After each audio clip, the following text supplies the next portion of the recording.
Every nigga wish that he could do a 360 dunk. And every nigga wish that he Every could drive single a time. NASCAR at his top speed. And every nigga wish that they could fight with the X-Men. And every nigga wish that they could take a handoff in the Super Bowl. I'm jealous, dude. I want to be cousins with y'all. I want to be y'all cousin. I want to be y'all cousin. What up, ladies and gentlemen? What up? Welcome. I'm Adam Butler. That's Paul Span. Black Man Span in the You building. tuned to two. MSR Pod, Virtual Edition. Featuring Nargis. That's right. It's Friday, so Nargis is with us. What's happening? Friends. You're right.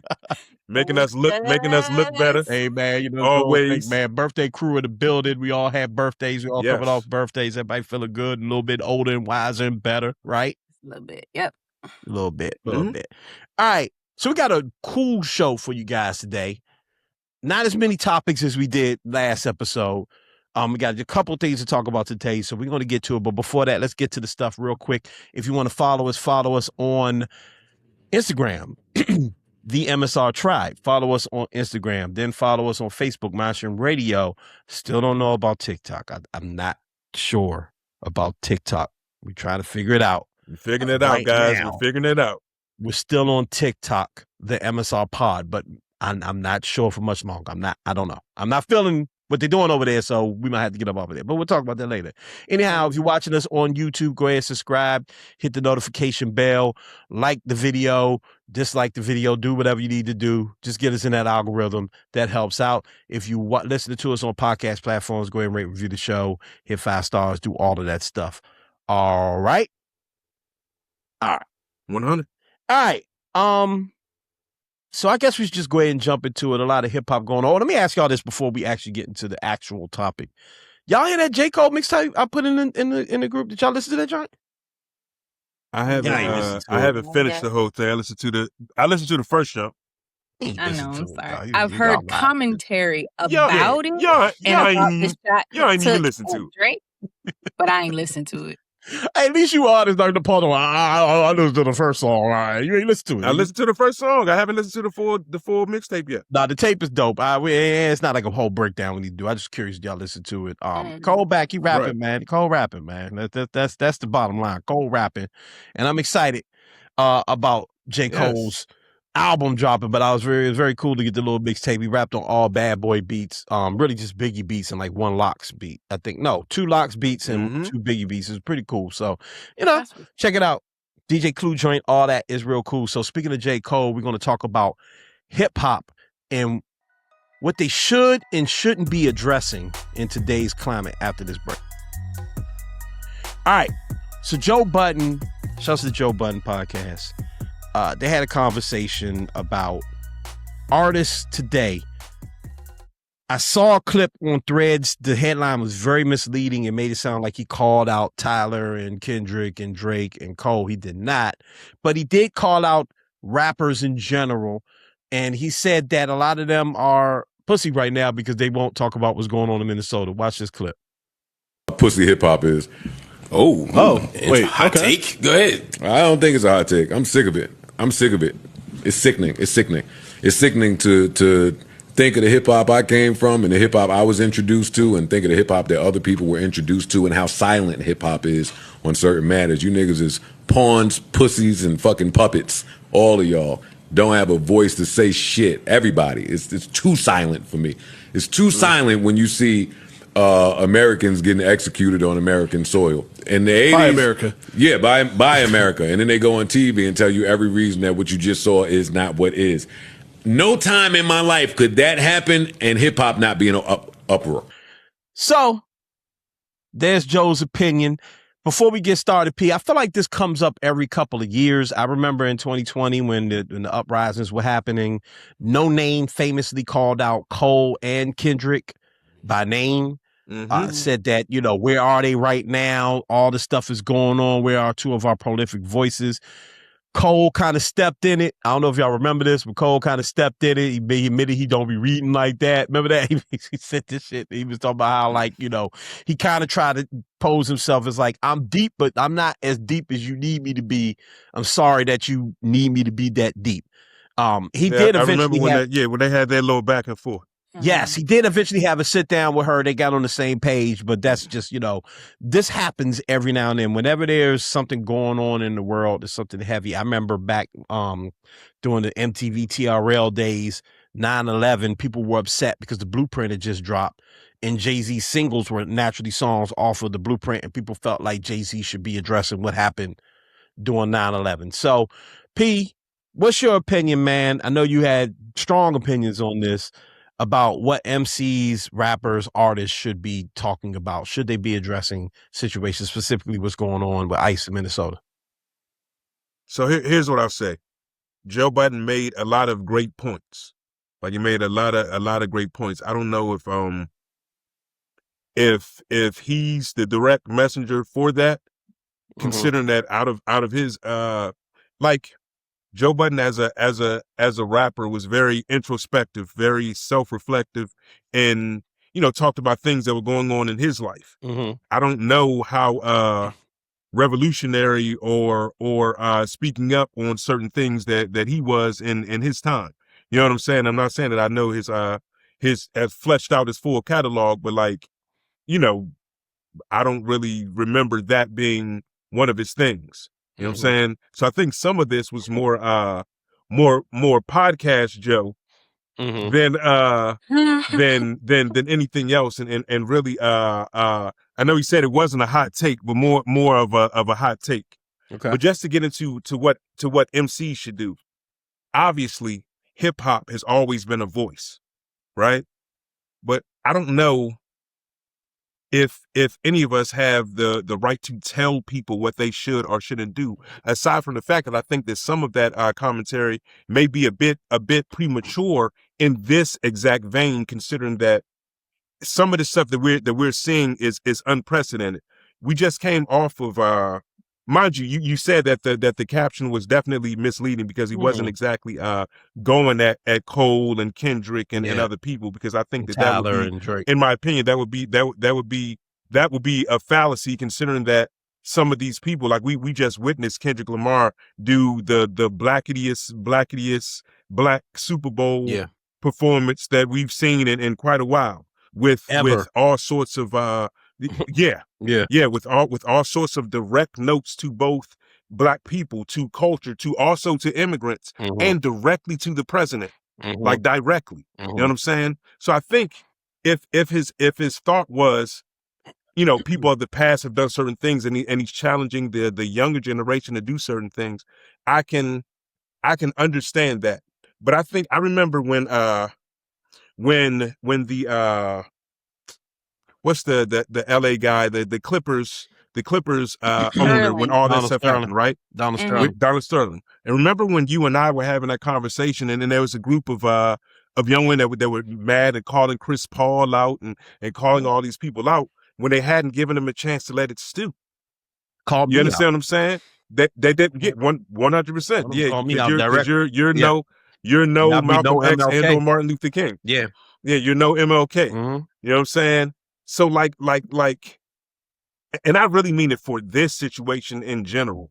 This is something unlike any of us have ever seen before, aside from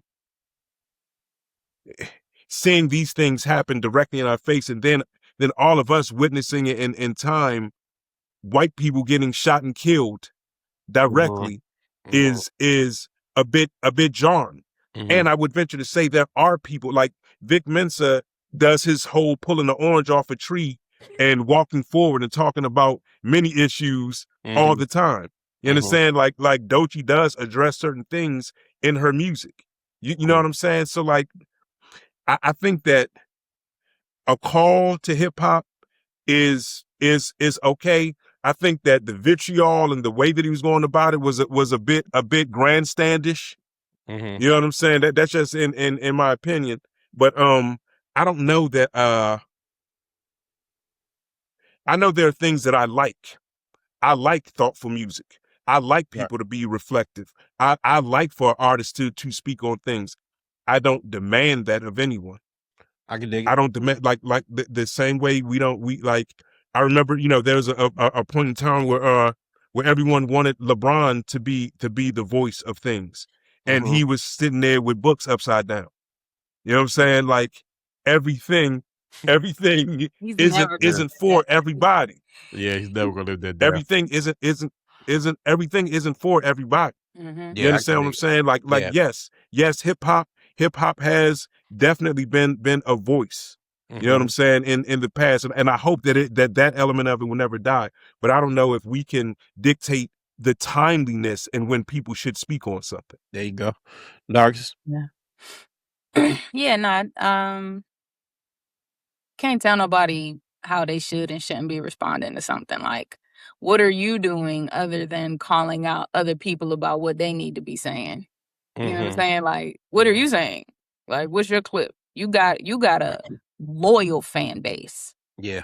You got a real big fan base, and that fan base just heard you talk about what somebody else need to be doing to speak to the state of the country. So it's and also it's like two things pop in my mind when I think about this situation. The first one, of course, is a Dave Chappelle joke about when 9/11 happened, and it's like, where is Ja? I need to hear for Ja Rule. Yes. Yes. I gotta hear what he has to say about this. I'm scared to death. Yeah. I gotta hear what he has to say about this. Yeah. Because who cares? Like, whether I hear LL Cool J or Mos Def or whomever come out and make a statement, you're just gonna say the exact same thing that I'm feeling, but like with a little more. You're just gonna say it rhythmically to a beat. Yeah. You know what I'm saying? Like, and poetry. But that's what I'm saying. And everybody isn't backpack Kanye. You know what I'm saying? Right. Everybody ain't George Bush don't care about black people. Everybody's not that. Everybody's not set up that way. And Kanye's was set up that way because his mom, his grandma, his family. You know what I mean? Everybody don't come from that. Yeah. So you can't get mad when people, in whatever, I understand it being nice if they do, but I've always been a firm believer, like, just because you have a platform doesn't mean you have to use it for like all of the ills of the world. It's not. Right. It would be nice, but there's no obligation to that. As long as you're not using it to do like dumb shit like Nicki is, then, you know, as long as you're not using it to like bring harm and just be absurd, then what are they doing? If you're not bringing harm, then it's not a problem. Yeah, if you're still figuring things out, people can't like, and on top of it, even in this case, it's so nuanced because sometimes this element of silence is really people trying to gather, and for certain people, it's a bit of exhaustion and saying, well, there's another sector of people that need to lead in this. Bruh, niggas is in shock. Niggas is in shock. You know what I'm saying? Like, you don't know what folks like family situation is set up. You don't know. It's so much of an unknown. Like, I ain't trying to go missing. Yeah. You know what I'm saying? I ain't trying to go missing. Or I ain't trying to have my name come up in some type of executive trumped up order, pun intended, because I said something crazy, or I said something you have determined that is crazy, and now my name is in CNN headlines with whatever nonsense verbal diarrhea comes out after, based on like your interpretation by your team. Like, no, I keep his name out my mouth. He keep my name out his mouth. And that's fair. And I agree with y'all. I do want to shoot a little bit of bell to Joe and people that think like that. One, I'll shoot it to Joe because Paul made a comment earlier about like how Joe has been in the past, and maybe was he an outspoken artist or not, and is he even outspoken on the show? I think it's probably fair to say I watch Joe Budden show probably more than y'all, right? And I do think that Mark Lamont Hill's presence on that show has really changed, and I think it's a sincere like learning process of those dudes on that show. You know, a year ago it was the whole Mark versus Ish back and forth, right? Where Mark was like constantly, and that was a very important thing because Ish kind of represented like a certain type of thinking. Like, I know everything without actually having information because it feels a certain way, right? And the flat earth thing was the funny part of it, but they would get into these like debates where Mark was like, I'm coming to you with like learned facts. Like, I studied this and you're just talking about your opinion. And I do think Joe and Flip and some of the guys on the show really are like, wow, we got this guy on here and he's really educating us and we're learning that things we should speak out on and things we shouldn't speak out on. That's one. Two, a knowledgeable Hotep. Yeah, 100%. Yeah, because shout out to Mark. They needed him. There's definitely that was the point. They needed him. Yeah, they needed a rare him. breed that they caught. Yeah. And so the second thing I will say is that I do think, just to get off Joe Budden for a second, just talk about because this comes up every time there's a tragedy. This to both of your points that this is probably one of the wildest things we've gone through in our lifetime. This is actual fascism, and I don't know if people really know how to react to it. This is the state trying to attack you as opposed to a police force or, you know, even a terrorist attack, right? Which this probably is comparable. It's like that horrifying, right? So I agree with that. But I do think we romanticize the power of music and we romanticize eras of music. He's kept bringing up the 80s. I think really people really think about is like the 60s, if I'm being honest with you. I think they think about like Sam Cooke and Bob Dylan and all of these like protest artists. And you hear about, we only hear, when we look back 50 whatever years ago and we think about the 60s, you think about like 5 or 6 artists, right? Think about the Rolling Stones, think about like the Temptations, you think about the Beatles and the big artists, right? But you don't think about the little guy that just had like the little dance track doing the twist and shit and all these little songs that were hot in the 60s while Bob Dylan was doing protest music. You know what I'm trying to say? Most artists were most Motown artists were just in a machine.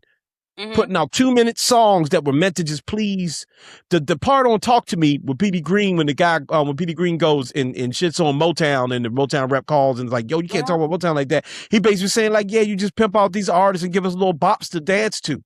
There was a whole beef between, not actual beef, but there was a true difference between people that like Motown and I think people that like I forgot the Philly record label where like they made more like protest music and like deeper music, right? Was it Chess?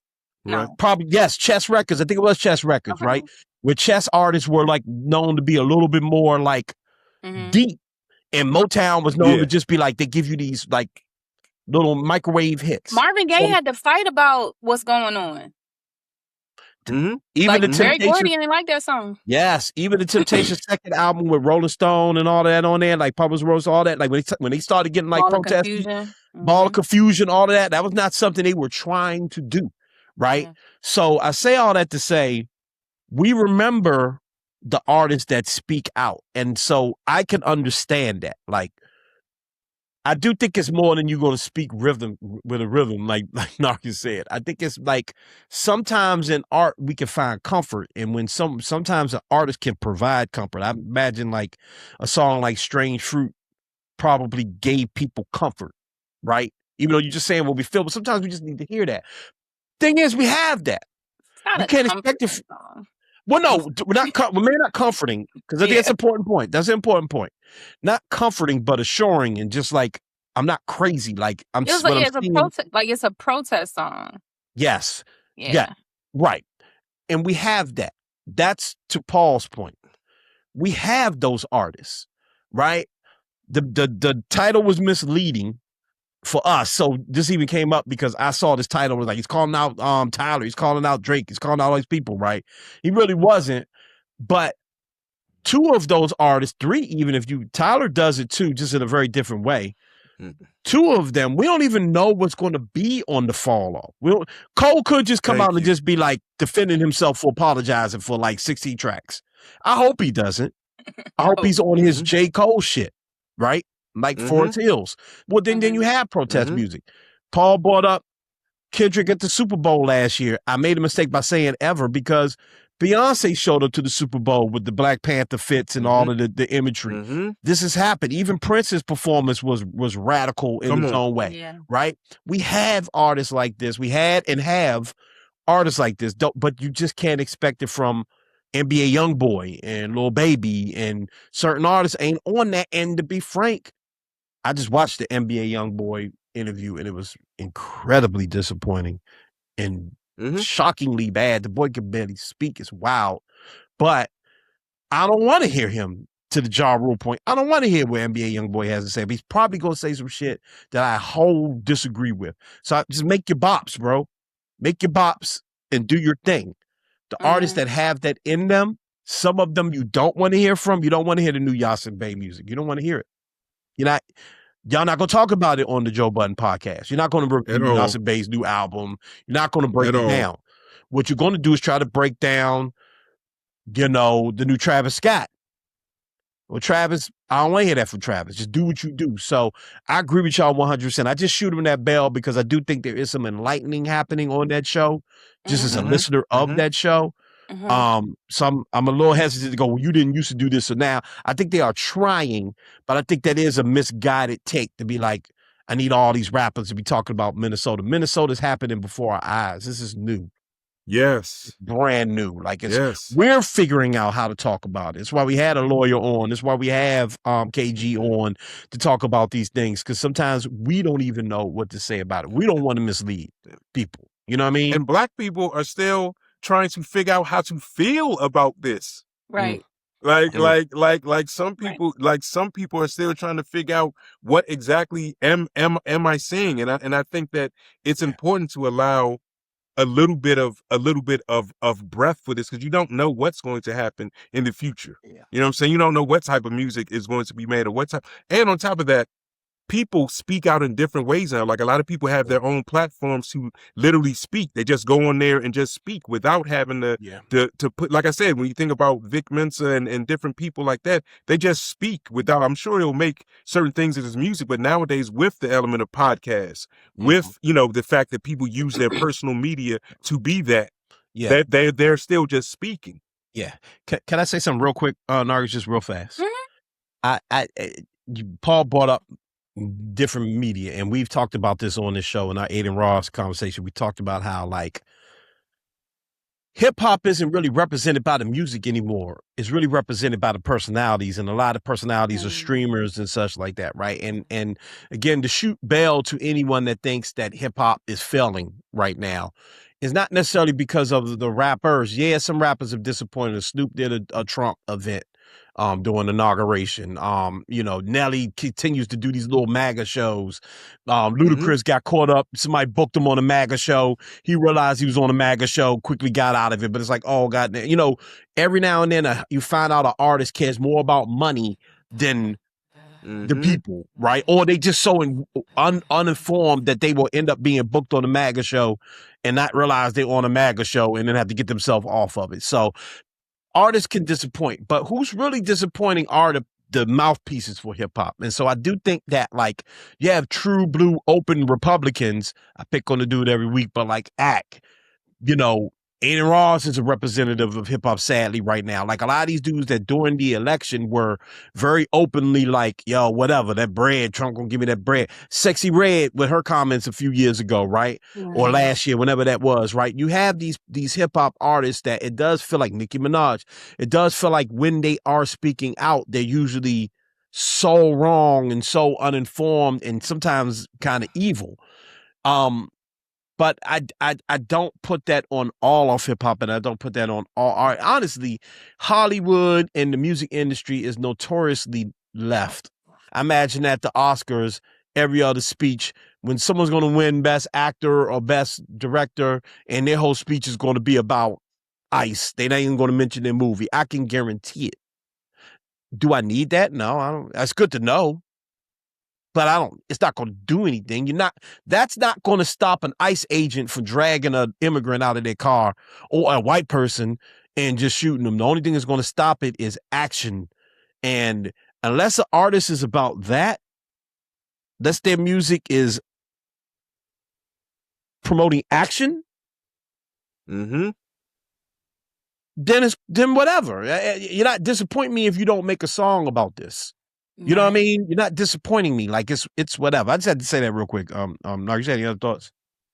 Nah, it's a this can become a very layered conversation if we let it, right? Like, let's do it. That's what we do. Because you think about you brought up Billie Holiday, so then my mind shifts to that time period, and it's like the state of the Negro at that time. Yeah. They were not any degree of separation from that. Right. Nah, their fame, their money did not protect them from the treatment of this country. Right. Right. Right. Five Heartbeats wasn't a real group, but we all remember them having to sing that song for them police. Yeah. Shout out to Robert Townsend. And felt it. And felt it. You know what I'm saying? Billie Holiday was wanted by the feds for her song. Yep. Like, imagine that. Yeah. You got a fed 100%. posted up in the back with a drink, just waiting. Yeah, just waiting for you to cue that up, so I can take you out of custody. Right? Yeah. We are not. That's why everybody's like, "Oh no." Right. You think my father acting like that right now? No. You know how many assassinations he done lived through? Yeah, that's a good point. Yeah. It's business as usual. Yeah. There's so much more protection because the pool of talent and artists is so deep. There aren't just these 5 voices that the Black community is looking to in leadership, right? We've talked about this before. Is like, who is the Black? Is it even necessary for the Black community to need that polarized leader because of just how the country is set up now, right? Right. Everyone who I know who lived, I mean, you'll hear it in historians, you'll hear it in speeches, you'll hear it from, your grandpa, your great-grandpa, what have you. Like, even during that civil rights movement, folks, it was a very small percentage of people who boycotted. Yeah, most people were like, what are y'all doing? Y'all shaking the tree too much. What are you doing? What you doing? Yeah. Like, I got we cool. families Ride the back to of the bus, feed. motherfucker. Right. Yeah. What you doing? Yeah. I don't got nothing to do with me. I get this. You know what I'm saying? So that's a movie. I'm just saying all that to say is like, we can't keep 100%. We can't keep like we can't keep having marches. We can't keep trying to apply the same rubric and framework. Yeah. From everybody. ancestors past to now. Yeah. Because it was just different. I mean, now because Trump is in office, but I don't know what it feels like to grow up in fear of my life if someone of another race decides that I did something to offend them. You disrespected them. Yeah. I have no idea what that feels like. I have no idea what the lived experience of following the sign that say Negroes. Right. And knowing a white zone sign ain't for me. Right. Or you were out past 7:00 in the wrong town. Right. So I just think context is always very important for how we judge actions. But we yearn for that, right? Yeah. To your point, that I think that's why I think people still, because we want the unity. But we don't have the danger that forced the unity. Yeah, and the danger. Paul brought up a good point. Those are excellent points as well. Paul brought up a good point that Black people we're not even talking about the Black dude that was shot on New Year's Eve in Minnesota. He doesn't even come up. Nope. Right? He doesn't even come up. The 2 white people that got killed tragically come up, and there's a reason for that, right? It goes back to the whole thing I always think about the line from The Dark Knight when the Joker is like, if a bus full of soldiers blows up like in Iraq, nobody blinks an eye, but somebody kills one little mayor and everybody goes crazy, right? He's like, because you're disrupting the rhythm of things. It's not how it's supposed to go. Black guy getting killed by cops, that's what happens. Yeah. A nurse getting shot by an ICE agent. Yeah, a nurse getting shot by an ICE agent, or a mom getting shot in the face in her car, a white mom and a white nurse getting shot. That's disruptive. And I think that I only bring that up Not because we shouldn't care about it. We absolutely should care about it, because we should look at it as like, now they start to shoot Whitey. They really coming after you. But also I can see, we understand that some black people are wondering if it's our problem or not. So when Joe Budden's like, y'all need to be speaking on this, some black folks are kind of like, this is their fight. And there are a lot of white Minnesota problem. And it's a white problem. And then that is, when I say that's partially true, I mean that it's important. It's important that it happened to a white woman and a white male gun carrying nurse, right? Because of the symbolism of it. You say you stand for guns. This guy it's a gun carrying state. Why he getting shot? Now there's a political movement behind it. Now these are messages, right? You just going to shoot a mom in the face in the car after she's saying, I don't got no problem with you, a white mom? What is going on? That's not supposed to happen. There's a reason why these things are people getting riled up, not over the black dude who was busting his gun on New Year's Eve and an off-duty ICE agent shot him because he was busting his gun in the air in celebration like some black people do, or some people do on New Year's Eve, right? That's not a story. That was never going to be a story, right? So I see why black people are kind of like, one, I don't even really understand what's happening here, and I'm not sure it's my fight. But to Nargis' point, the money is so good now. You brought up the Billie Holiday point, right? These are like gig artists. They're legends now that we look back at them, but they were never like super wealthy people. They weren't like, they're not billionaires or nothing like that, right? So the money is so good. That's why you get a lot of artists that just like when you do ask them, or basketball players, you ask them, they ask Anthony Edwards, and he plays for the Minnesota Timberwolves, right? They ask him, he was just like, I don't really be on social media like that. I just pray that everybody's okay. No, and he don't gotta worry about it. I'm not speaking to his integrity. Yeah. He's making millions of dollars. He could actually afford to just not pay attention to what's going on in the world, right? So this is different. It's not like Bill Russell, who couldn't go into sleep in a hotel with white, right? It's completely different. And that's such a great point. So you almost can't expect the same thing. But I can understand, Paul, why people yearn for it, because it's our history, in our DNA. Bill Russell was so when Jocelyn, shouts to Jocelyn, that's who called me out all those years ago. We hashed it out. I say her name because we hashed it out. But Paul brought it up, and it was a great point, doing the Donald Sterling thing. And I was trying to say to her, they don't need to do it because Chris Paul is the head of the players union, and it ultimately worked out how I thought it would. She was yearning for Muhammad Ali-like protests. Yeah. And if you weren't agreeing with her, she was ready to attack because she saw you as like a coon, and she saw me that way. And she told me I would never be. And it was hurtful because I was just trying to operate in whenever that was, 2015, whatever year it was, model. She's operating in a 1968 model. And it's hard not to operate in that model because it's what we were taught works. But there's different ways now. I'd like to see these artists put their money together and figure something out instead of marching in the street. Maybe they might be. Come on. And they might. They might be. And we don't know. Yes. We don't know. We don't know what they doing. A lot of people don't even like putting their names on. They just be like, man, You know what I'm saying? Like, this a reputable. I know you gonna do the right thing with this. I know you gonna do.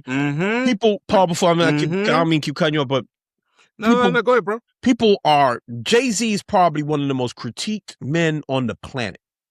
Okay, we done heard everything from Jay-Z and the Illuminati, that he every terrible thing somebody has tried to throw on this man.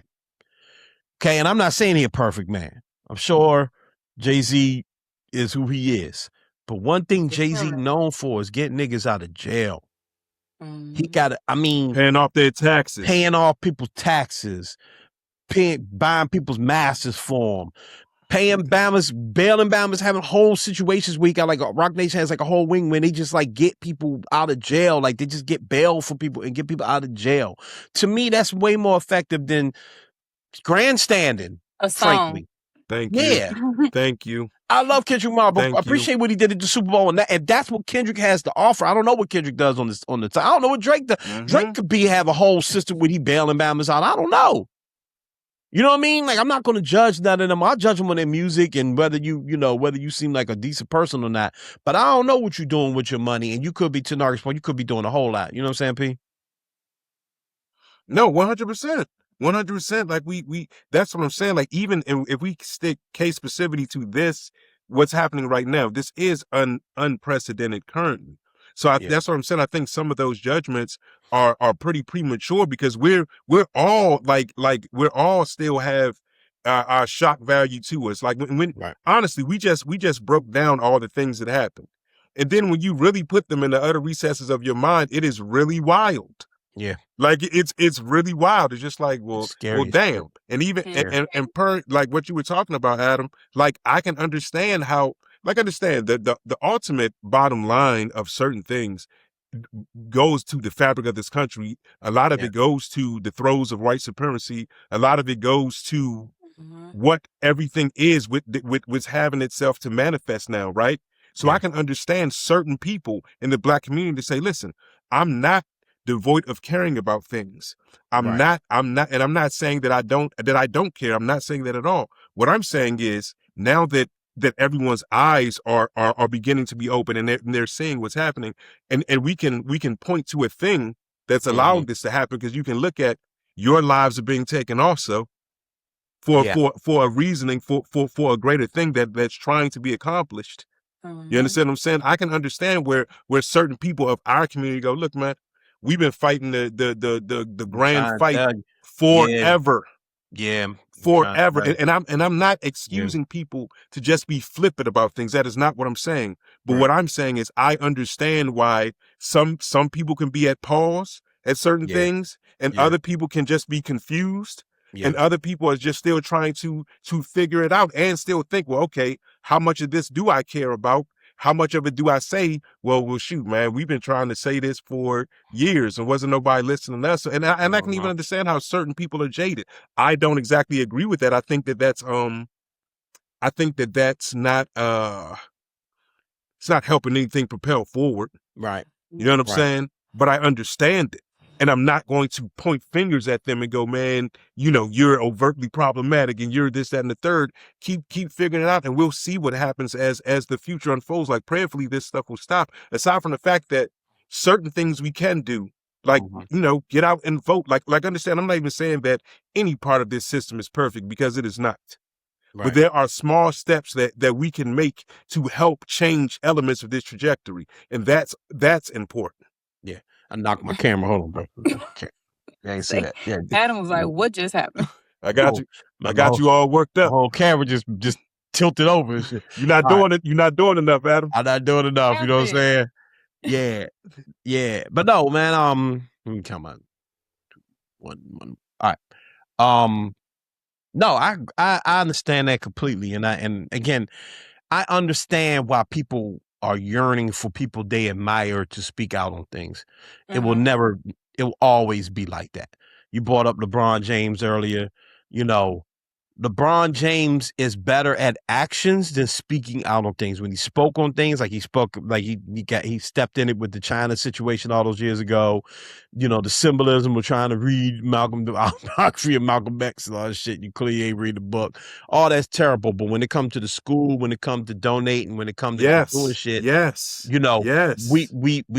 feel like I bring up Jordan every other week, but you and I used to defend Jordan a lot. He had the thing with the wrong. People thought he was the white guy that owned the prisons and Republicans and all that. But then you see he's opening hospitals in North Carolina for single mother, like free these things. You know what I'm saying? Donating to school.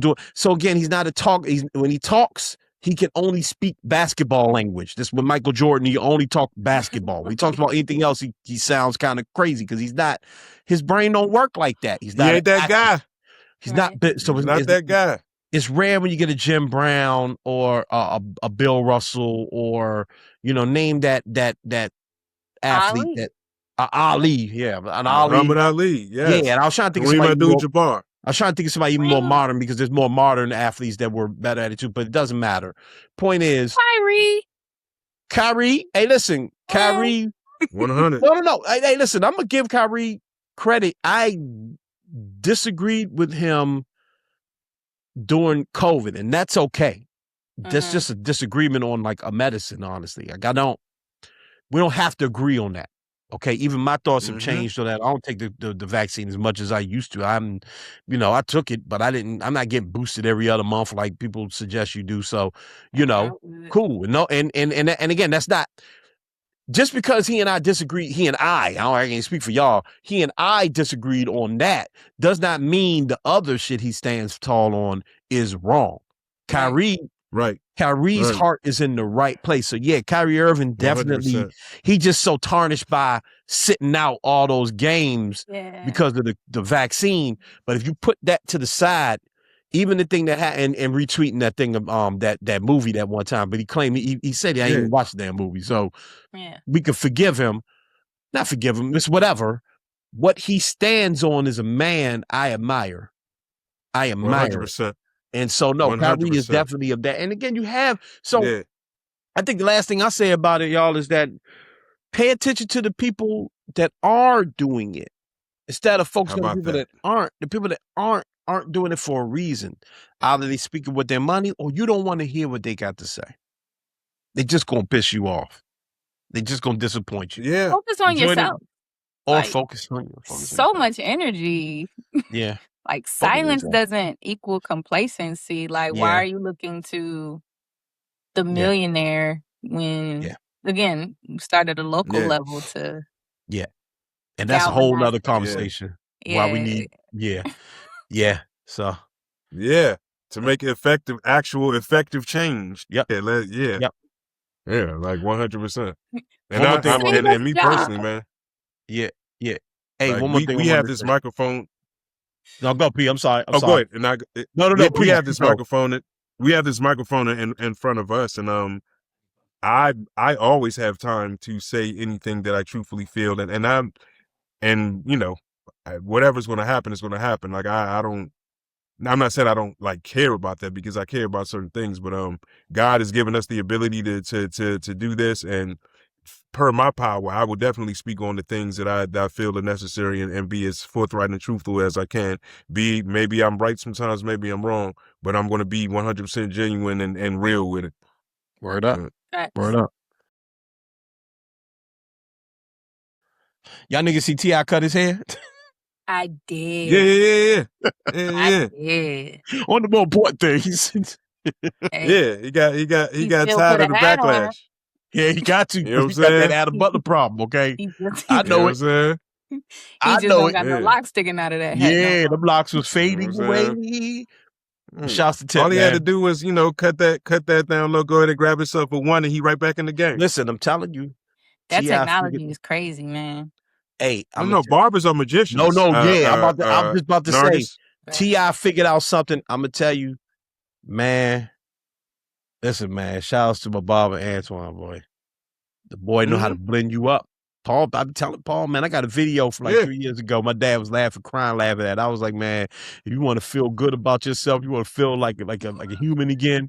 If you're feeling down, go to the barber, man. I'm telling you, I'm feeding. I'm at my wit's end right now. Okay, I gotta get a haircut.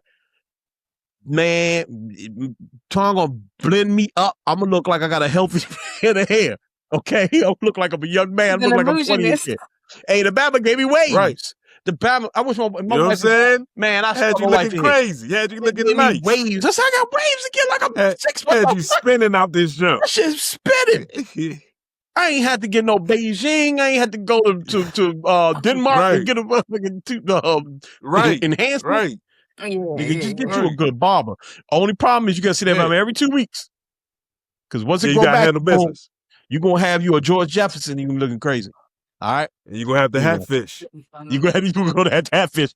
Hey, you notice I've been wearing hats in the pod for a couple of days, right? Because it's bad. Nigga, understand something. I have enough hair to cover up my thinnest spots, but they are most assuredly there. It's just that I have enough to fool the public. Yeah, that's it. Yeah. Oh yeah, one hundo. Not know what we talking about. She don't know nothing about with this. them lovely locks. She don't got nothing to worry about. Y'all ain't want to hear about rap. Anyway, all right, let's take a break. Come right back. Hey, I'm a firm believer. Look, I can't talk about balding, but eyebrows are a woman's makeup. You losing your eyebrows? Oh, I'm okay. Hey, not the woman shape. Don't word up. Yeah. And the status of my that I'm is so awesome. mad. That lady thinned my eyebrows out, bro. Like it ain't supposed to be this far over. It's supposed to be like right. and it's been driving me I fully crazy. agree with you about that, Nargis, because my homegirl talks to me about my eyebrows, and I'll be like, Erica, don't no man think about his eyebrows. Like I never in my life was like, because man, I y'all wonder think how you my fine. Just like y'all you don't nails think be about growing it, out right? for 30, like, and y'all eyelashes be long for no reason, like. Yeah, all the shit we don't care about. Do you know how many women tell me I have pretty nails, Nargis, and it gets on my nerves because my nails only grow like this because I can't cut them myself, and I have to wait for someone to do it for me. And they'd be like, "Man, your nails are so long and pretty," and I just be like, "How am I supposed to receive that?" I was like, "Yes, they are." Thank you. It's envy. Because we have to put things on top of our nails in order to make them. Well, I don't want long, pretty nails, Nargis. I don't want long nails. I don't. Really, it makes me feel bad because I can't cut them myself. Hey, look, it's a sign that you are well nourished. Yeah, well you healthy, hydrated. Right? Yeah, exactly. You just healthy. That's just all. Trust me, the nigga with the dirty nails gets told in a very different tone. Yeah. I'm sure. Don't be homophobic, Paul. Yeah, you don't want to be short, dirty nail, cuticle nigga. Like you don't want to be that guy. Not in the least, but I'm not that. And I'm working on my homophobia, Adam. Thank you. Thank you for pointing that out. Very homophobic. I'm just letting you know you're problematic. All right.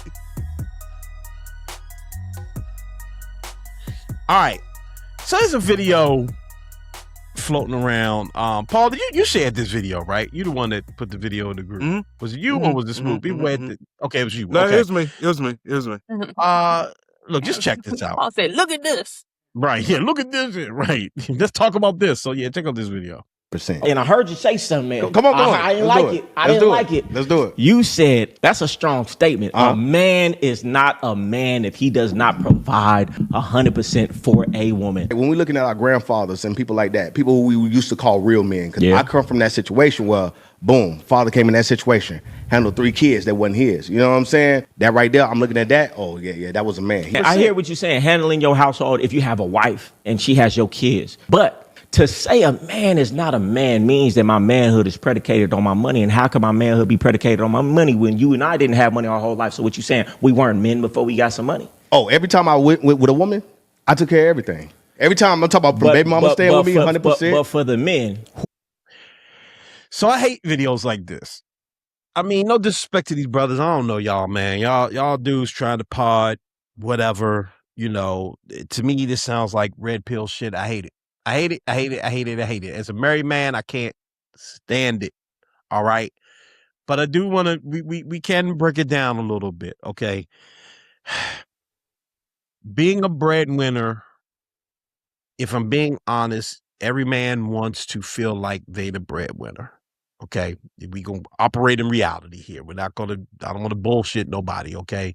Even if you aren't the breadwinner in your house, you definitely want to feel like it. You may not want people to know that you aren't, so on and so on. So I understand that.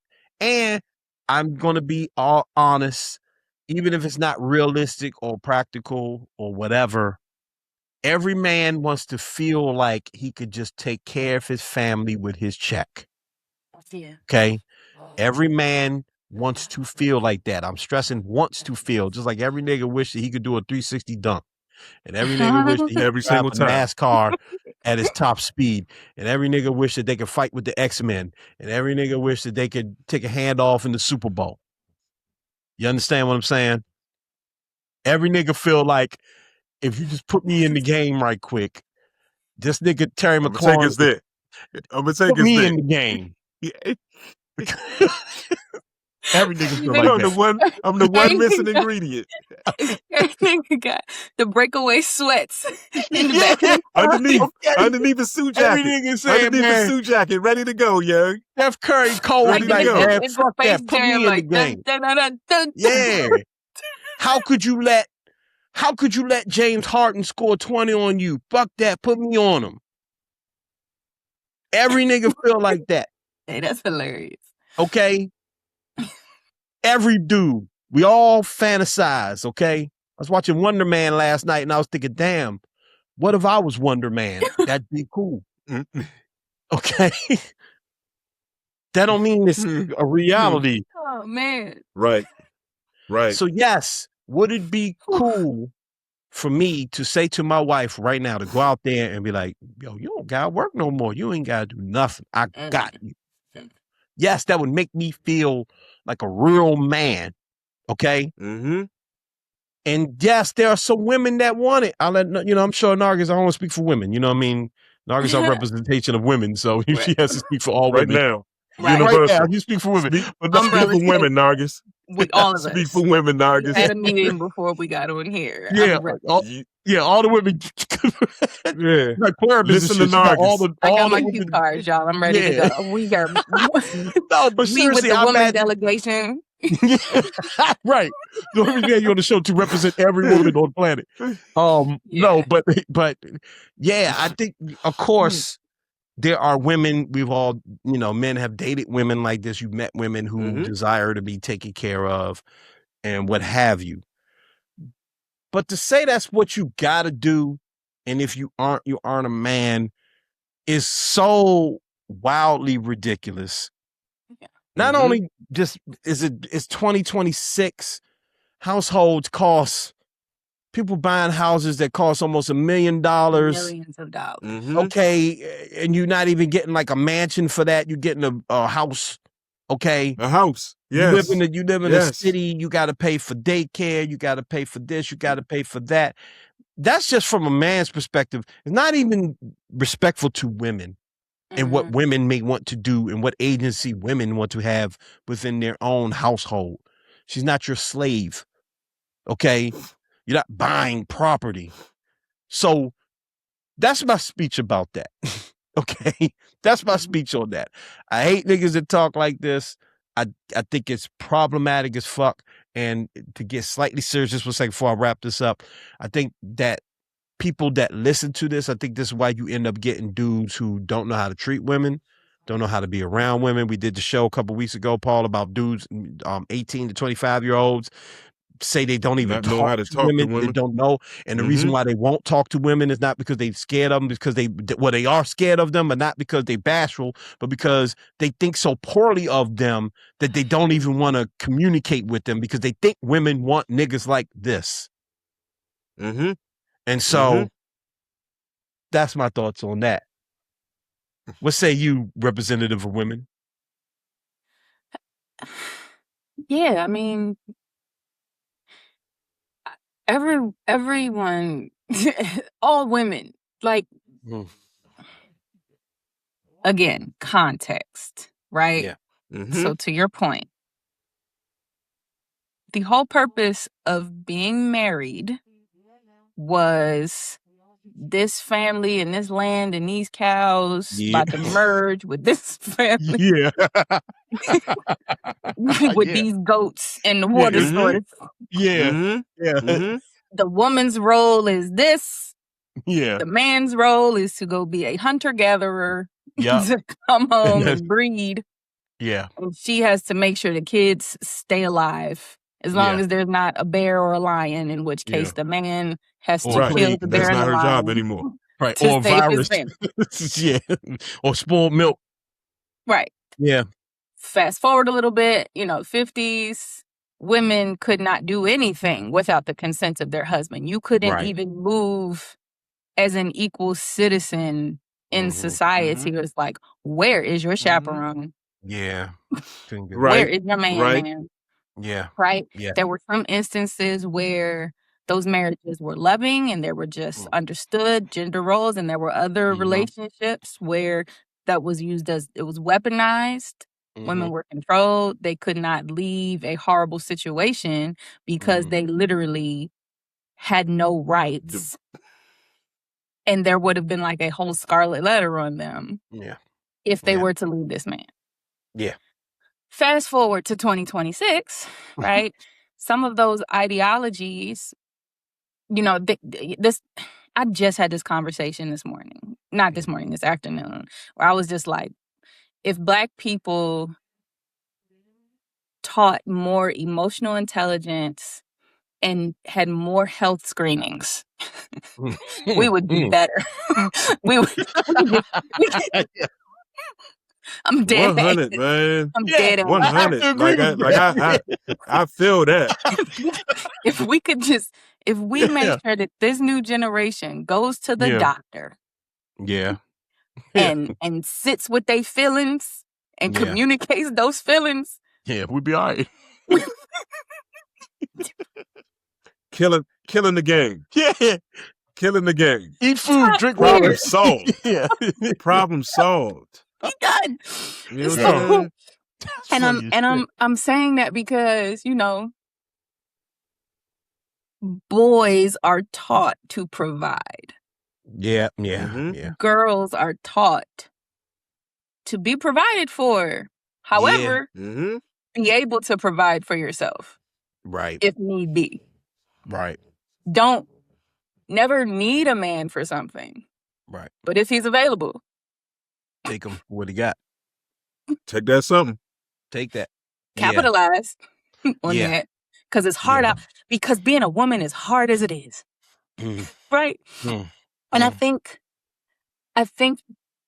those, you know, external messaging and then whatever, you know, you may see in your own family and, you know, familial dynamics and all of that type of stuff, informs your manliness, your womanness, your whoever. Like I remember I had a homeboy, he got married, and every other day on social media, something like he bought her a house, bought her a car, bought her this wifey, wifey.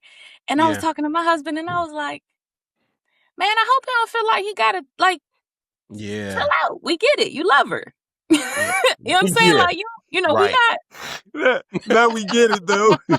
Yeah, you know your wife. That's great, nigga. But no, and not in a bad way. But I'm just like, right. In this economy, like, don't bust yourself up. I know what you know. I'm friends with y'all, so it's like, bro, what you simmer down, like. And my husband was just like, nah, you want to be able to do that for your wife though. And I was like, okay, so like the ability to do it as opposed to like it being financially sound. And not to say like my homeboy, he's fine. Like he's fine financially. They're good. But I'm just saying like I, as a young lady, was not raised to expect anything out of the man that I was with, aside from not making my life harder. Right. Whatever that looks like. Yeah. I am more than capable and educated to be able to provide and maintain for myself. Yeah. I just don't need you to impede and bring me down. I don't need your existence to make me have to do more than what I already have to do for myself. Right. This relationship don't make me, you know. Now, if this relationship eases some of that, that's great. Yeah. But I don't put that expectation on my partner because in my mind, these are things I have to do anyway. Right. This bill got to get paid anyway, whether I'm in a relationship with you or not. But that's me, right? Now again, hell, this might be some shit I need to unpack for myself. I don't want to. I'm not judging a man's ability to. I got it. I'm not judging your manliness by that. Excuse me. And I feel like I've said this before. It's like as long as it's not like you're taking advantage, and it's like I know she got it. Yeah. That's where I'm gonna say you're not a man. If you expect a woman to take care of you. Yeah. That's when your manliness comes into question for me. So if you're not able to cover 100% of the bills in this economy legally, like I'm not looking at you sideways. Because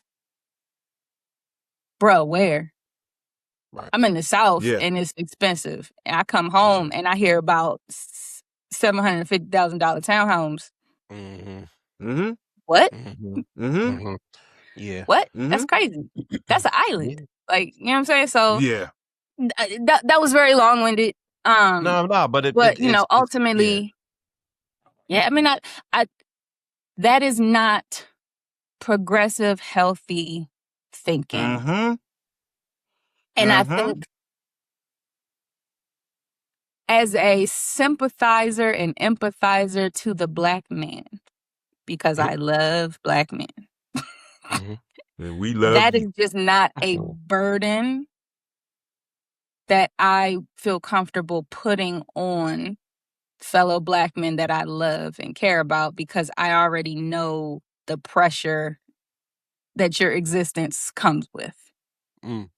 So making sure that you can take care of me 100% is not something I want to add to that list of shit. Yeah.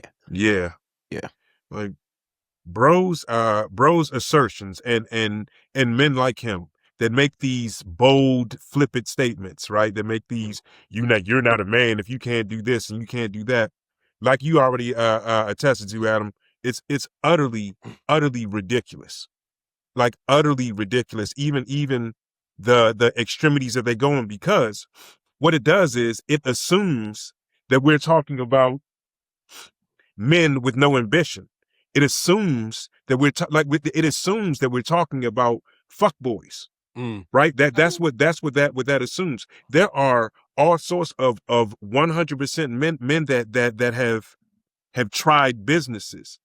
Men that sit around and think of ways to improve themselves all the time, that certain things happen to. And the other dude in this video was bringing a lot of levity to what bro was talking about as a person currently right now with a disability, right? Before 2001, I made a lot of money. You know what I'm saying? Because I had the ability to, right? I'm paralyzed from my chest down. Can't do the exact same things that I did before. Does that make me any less of a man? You understand what I'm saying? Like these assertions, and even this ideology being pushed on the younger generation, and like what you were saying, Narg, it's like emotional intelligence is so important, and character is so important. All of these podcasts, all of these hot takes and all this like little, jargon between, I'm too good to go to Applebee's, or I'm this and I'm that. And then we have to get off into these, what is okay on the first date, and who should do this and who should do that. All of those things are, for one, sometimes I think it's just talking points for people on podcasts to sell what they need to. You understand what I'm saying? But like when you make blanket sweeping statements about anyone and anything, because like you both said, there's nuance to everything. That, like, understand, like Adam said, if you got a house that ultimately after you do everything costs you $1 million, and you don't have a smooth millie sitting there, right? But what you do have, man, I got everything that I'm going, and I gathered this from over here, and I did this from over here, because you are in fact a man that is doing the very best that you can in your way for your family, which makes you 100% a man. You understand what I'm saying? Which makes you 100. Like, of course, any and every man with any man would love to be able to, like, babe, I got all of this. You can come out here, you can chill, we can do this. Now, mind you, we live in an era where the men we are not trying to control you. I'm not saying it in a way where, if there's something that you choose to do, I want you to be able to do it. But we would all be able to, would love to be able to completely ease the burden on our significant other, and not have them. And not have them have to, do so many things. Like it would be great. Honestly, let's be for real. It would be great across the board for both parties involved. I'm sure every man doesn't want to, not that he wouldn't do it or is not doing it, but I'm sure every man doesn't want to work to the bone. You understand what I'm saying? If you had the ability to not do so, you understand what I'm saying? So like. So those assertions, and like Adam said, that kind of red pill talk, to whereas you're not this and you're not that, and really it's kind of hokey for real, because I'm a man and I stand on this, and my woman doesn't have to do this, and if you can't do that, you don't deserve to go out on a date. And until you get yourself together, you shouldn't even be thinking about a woman. Like, you should be sitting there trying to go over your whole fiscal financial portfolio. And you should, you understand what I'm saying? Like we had this conversation though. It's ridiculous, man. Yeah, and right. I heard what you said, like, that's true. And when couple things, just really quick. I used to do relationship panels and stuff all the time. So we talk about this in our group chat. And he's an expert. The audience don't even understand how rich that is. I hate it. The last thing I did was the Love Jones Cafe. Shouts to Anwar. He does an event called Love Jones Cafe. And it's like, relationship talks or whatever. And he invited me on the panel. I just got married. He knew me because of the movie and all that, obviously. And, it was like kind of like a full, circle moment. Oh, I'm single because dude got married. How did he get, and I left everyone underwhelmed because I think they did want me to come up there and give them like the step-by-step of like, here's what a man you need to like those guys are talking about. Stop dating and then focus on this and that. And I, the clip that's going around now from our page of me basically saying like, oh,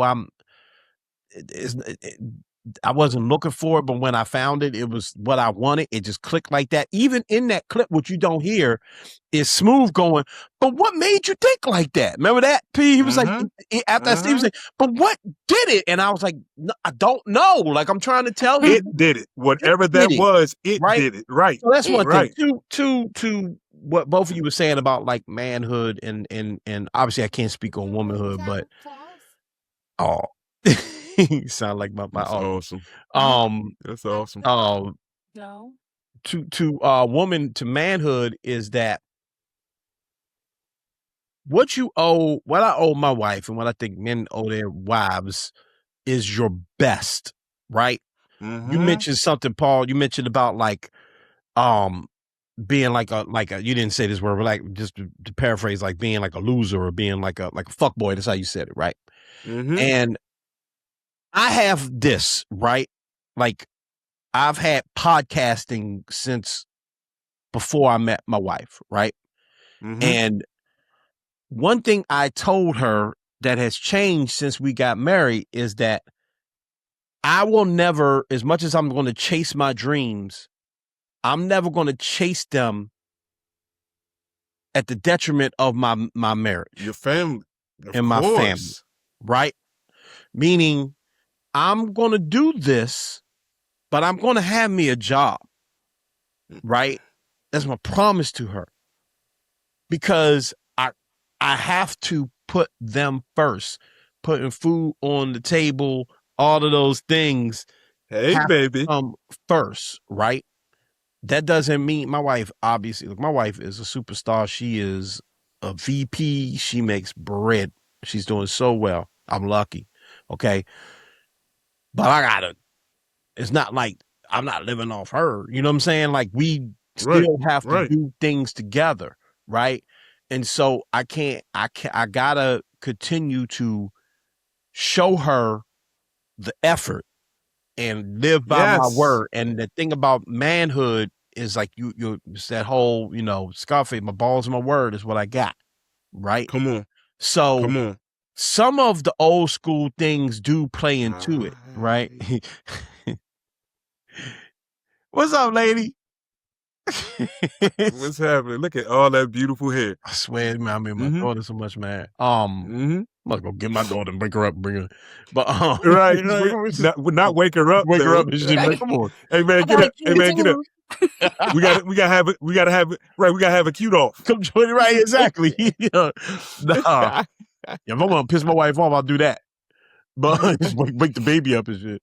But no, man, no. But seriously, so marriage and relationships are a complicated thing, but I think when people hear that, they hear negativity, like it's hard, it's complicated. No, it just means that you do have roles to play within the marriage, even if some of them don't make sense in the 2026 world, right? There's certain things men need to feel like a man. There's certain things women need to feel like a woman. And I can't tell anyone what their wife needs or their girl needs or their partner needs or their future partner needs to feel like a woman. That's the thing. I cannot tell you. Just like I can't tell any woman what some man might need. I can give her some general advice, but I can't tell her.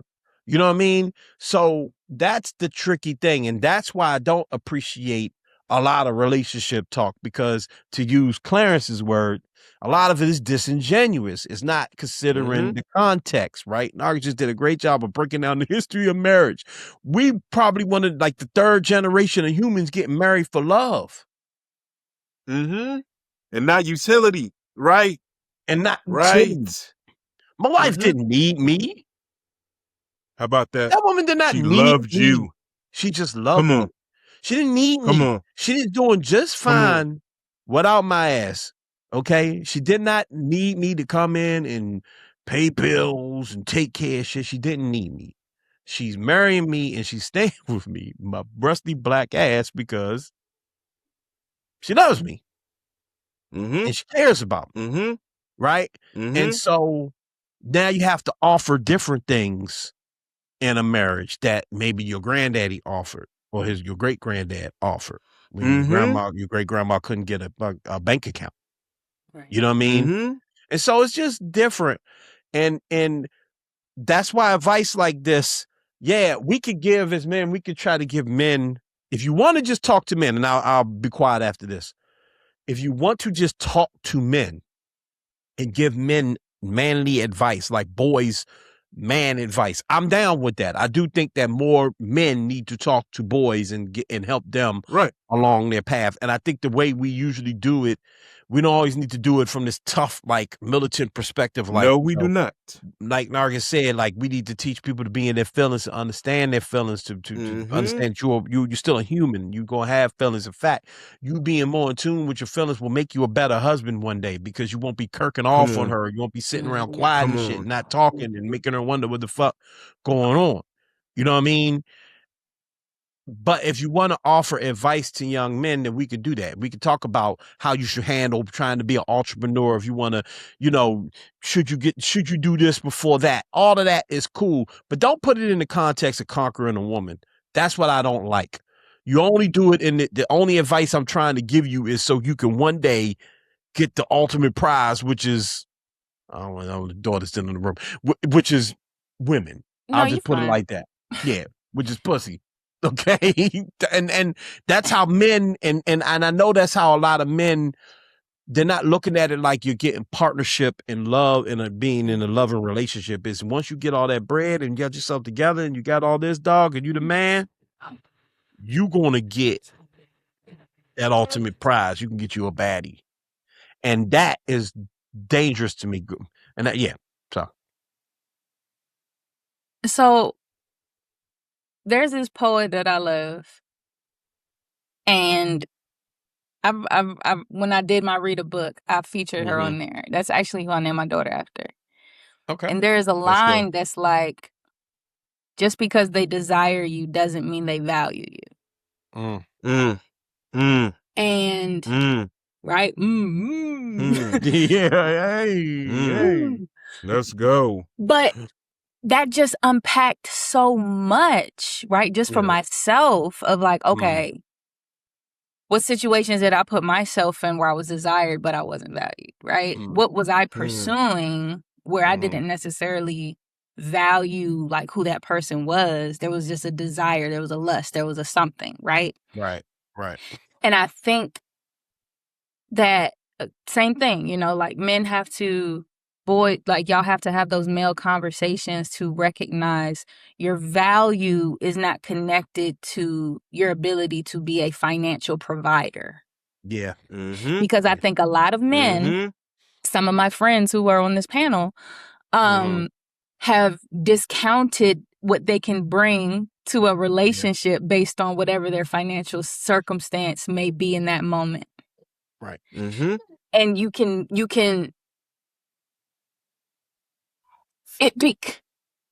come here, baby. It's okay. Don't worry. Nothing you gotta do. Come here. Or can you find your dad?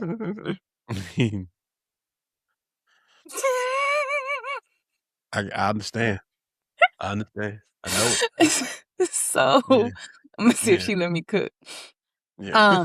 So I think it becomes a double-edged sword because men don't think that because of whatever their financial status, and they might be fine, right? It's just I can't wine and dine.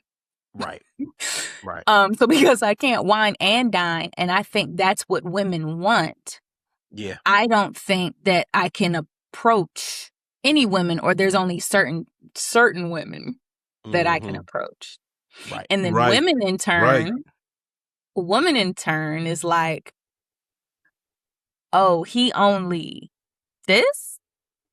Oh, then that's not what I need, because same thing. It's like going Dutch. Like, why would he ask you out if he can't cover both the bills and all the, you know what I mean? So, but if we expand like value beyond just monetary contribution to a thing, then it's like that challenges us as people to look deeper than your bank account and your looks and your things. It's like, how do you make me feel?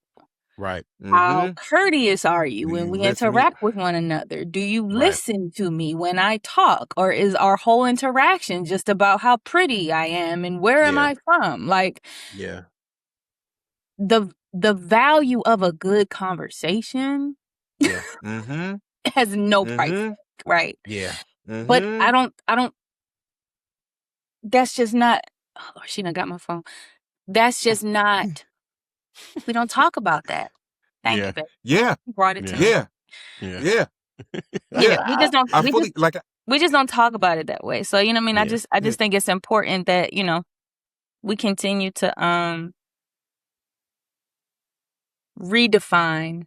Redefine and, kind of take the life lessons that we kind of had. Like, I was operating in that mindset. I was operating in that framework or what have you. Yeah. And be like, okay, that wasn't really healthy. That didn't benefit me. I could have potentially missed out on opportunities because I didn't think that my value was worthy of putting myself in this space. Right. And it's like, I think it's important for men, the OGs and the sisters, whatever you guys are on the YN scale, whatever. The aunties and the whomever's on you guys' side. Yeah. I think that it's important that we continue to push this narrative of character. We hear all these things about money. We hear all these things about, and if I make 6 figures, he better make 6 figures. And if I do this, he better do this. But we don't hear people, we don't hear people talking about character, about whom someone is, like you were talking about. Not, like, I know I belabor the point about my parents all the time. Like, I know I do. I know I always bring it up, but that's my direct influence. You understand what I'm saying? Right. And where there are, like, I'm sitting in a room right now, and I'm literally looking at all of my 1, 2, 3, 4. I don't even know how many degrees and certain things are on this wall that I'm looking at right now that are my mother's, right? My father, you all know him very well. Excellent with his hand, like a literal genius, a genius mechanic, a genius carpenter, a genius electrician, all those things, not having gone to school for any of it. You understand? Naturally blessed. Just to that's the way that his mind works, right? When my parents first met, I can say this, they were, shout out to all my family. I know y'all love my dad now, and I know everything is wonderful. Y'all know what I'm talking about. But when they first met, there were members even of our family that were speaking to my mom as if like he wasn't in her league. You understand what I'm saying? Right. However, there's never been a day because my father's been with me since I was 2 years old. And there's never been a day since I've known him from 2 years old that he's never exercised character, that he's where maybe he wasn't at that time as learned and as educated as my mother at that time. But as they grew together, my father is now the author of 3 books.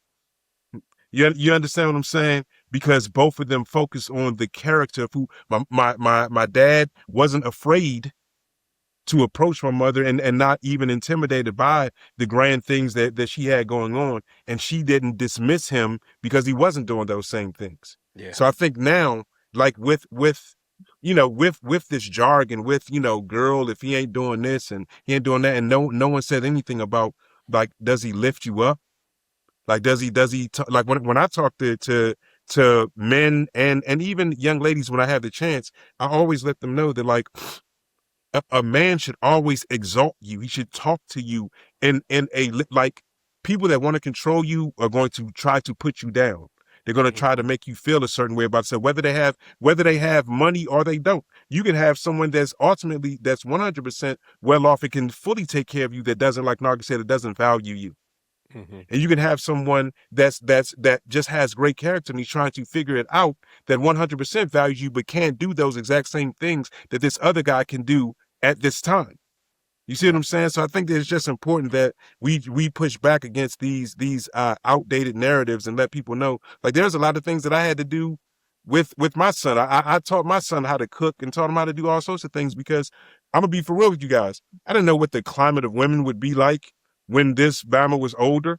Mm-hmm. You understand what I'm saying? So I don't want to tell them that, well, you got to find you a girl that can cook for you. You got to find her that can do that. Nah, cook for yourself, fool. Like, learn how to cook, learn how to take care of your household, learn how to do all these things. And, like, that way we can, bridge the gap between certain elements of these gender roles, knowing that they do have a place, but we can definitely nuance and pour more into character of people. And I think that'll take us much further than hot takes. Yeah. Last thing I say about this is, married for a couple of years now. I think long enough. We passed that threshold. Everybody warned you about it. Divorces happen in the first couple of years. Blah blah. The money, you need it. Yeah, you need the money. You do. I'm not gonna lie to nobody out there that's thinking about getting married, bro. You gonna need that bread. Okay. Yes. Way Love easier. don't pay bills. Yeah, life way easier. So you many kids in the world, and you gotta pay for all that. You need it. Okay, you need it. I'm not gonna lead you straight, but I will say that, going back to the ISBC days and the End of Disconnect days and all that, and I feel like I knew this then, but I definitely am sure of it now. Like, all of the shit you say you would never do and you won't do and you ain't going, you don't know what you will or won't do for somebody you love and the partner you don't know. Okay, all the plans in the world, anything can happen. Bad things can happen. Great things can happen, and they can change your plans like that, and you just don't know. So it's not about all of these stats. It's about having somebody that when you down and out, gonna make you an egg sandwich. Okay. Gonna bring you home some pizza from that spot you like. Gonna buy you a pair of sneakers. Gonna buy you a pair of red bottoms. Gonna bring you home that muffin from that little deli you like. Remember that you arguing. I'm actually telling this is actually a real thing. Arguing, and you remember to buy her some French toast from the Denny's. It just put a little smile on her face. You know what I'm saying? It's these tiny things. It's someone that knows you, and again, there's no rule book. There's no magic ingredient to finding that. You just have to make sure that you're confident in that. Because being married and being committed to somebody is just that. You committed to that person. You have to go through thick and thin. And all this shit I hear people talking, especially just like single people and people that like to talk about, is how much they won't tolerate. But I don't hear about what you're willing to sacrifice. I never hear it. How about that? I never hear about how far you willing to take it for someone you love. You going to take care of them when they sick. It's in your vows. You say it in front of all your family. Don't mind think about that. We think about the wedding. We think about the dancing and how expensive that's on. You don't never think about the stuff you saying to that person when you looking at them right in their eye and putting them rings on, and sickness through health, through all of this, right? You don't think about that. What happens when your partner gets sick? What happens when your partner can't work? What happens to get laid off in a bad economy and there's just nothing they can do? What you going to do? So that's always going to be my advice for people to get married, man. All of the stuff, all the fun shit, all the trips and all that, man. And people you see on people's Instagrams and all that, man. All that's great. I love, there's couples out there I love, man. People that I know that are married, and I love that they loving on each other and they go on trips and they do all sorts of stuff. But it's that stuff in between there, man, that you got to be ready for, and you need to, and you going to have to do to make it work. That's all I got to say about that. And then money ain't going to fix it. Not everything. Not everything. I'll be honest, it ain't fixing nothing. You just need it. Like you need to breathe air. Yeah. Period. You know what I'm saying? Like you need it, but you need that on your own. Like you don't need it just because you're married. Like you need to be financially well off on your own. You better take care of yourself. So it's no different. You know what I'm saying? But the things that make it work is your commitment to the other person. Period. When that person's bringing up something you don't even understand, you don't even know, you didn't even know this was a thing, but they telling you this is how I feel. You got to be able to say, all right, I'm going to try to do that for you, my best. That's the shit that we can't talk about that at a panel, man. I can't help you with this. You know what I mean? Young people. Take it from your boy. Take it from your sis, man. We know. Man. Paul Focus on character, young people. Yeah. Focus on character. As the only non-married person here. Bachelor. Yeah.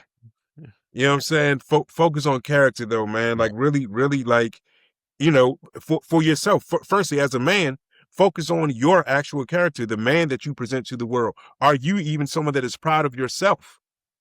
Work on that. You know what I'm saying? And that doesn't have any element of financial leg to it. How do you truthfully feel about yourself internally? Because how you truthfully feel is going to be a reflective of how you treat a woman, whether you have $1 billion or whether you have $7.98. You understand what I'm saying? So like, definitely focus on those things, and even focus on that woman's character. You understand what I'm saying? Like, figure out like those things. Like, I would love to just see certain things just be more character driven moving forward, man. Because that obviously, like we already attested to, we all have to take care of ourselves. We all need. I would love to have $10 million in the bank right now, as opposed to the negative $7.98 that I have currently. That's a real number. I would love it. I would love it.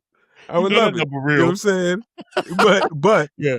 But that's never going to be anything that's gonna make whom I am, or even stop me from pursuing love as I'm attempting to be better in my pursuit.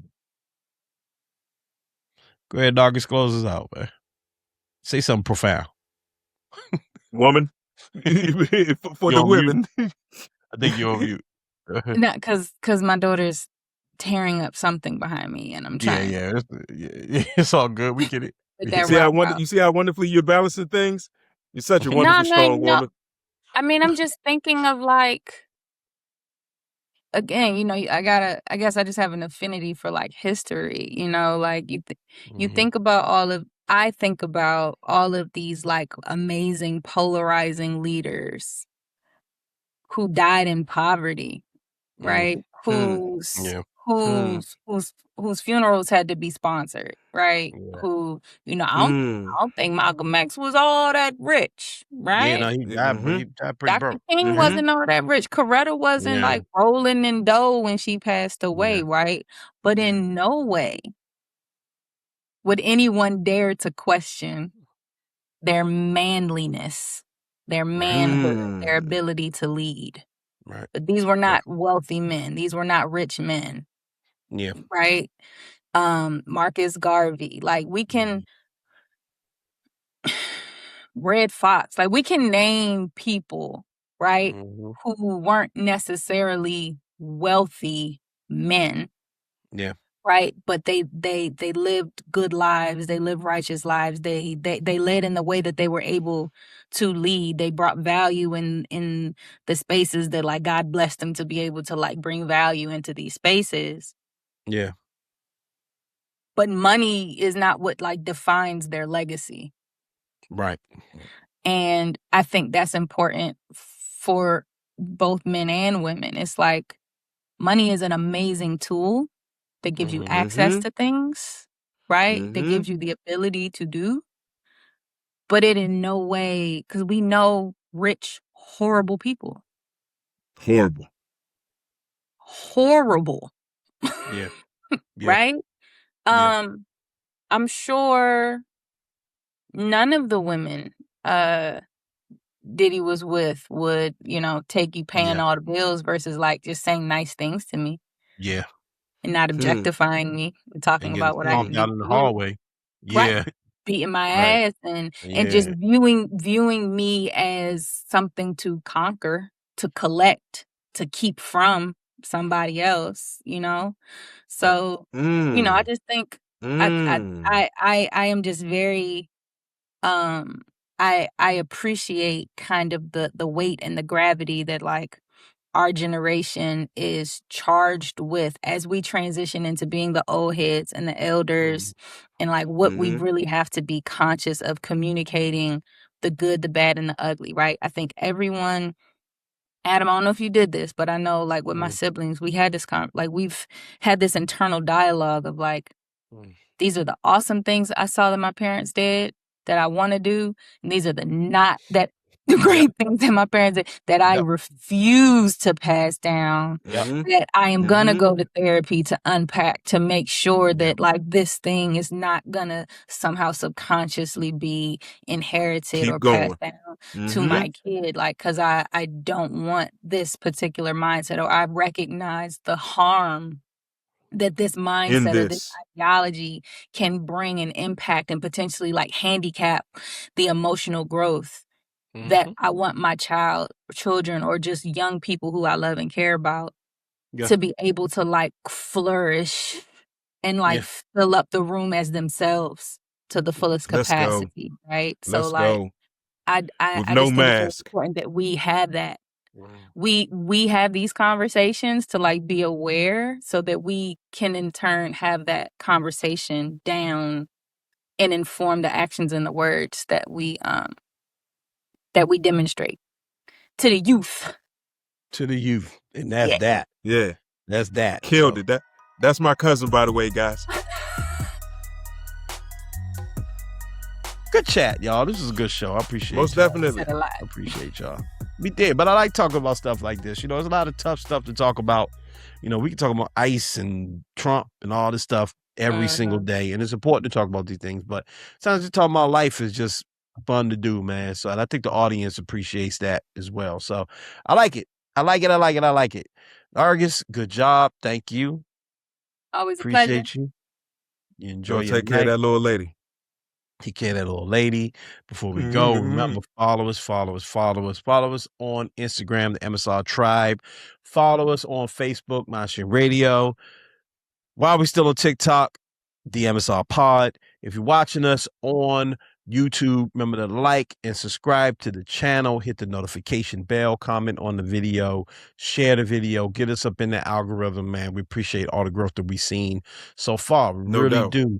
If you're listening to us on podcast platforms, remember to rate and review the show. Hit us with 5 stars, all of that stuff. All right. Please. Until Wednesday, next week, ladies and gentlemen, I'm Adam Butler. That's Paul Spann.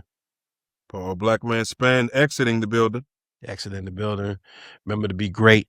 Free DC from the ice and the snow and all of that, please. Elevate us. We're up out of here. Peace.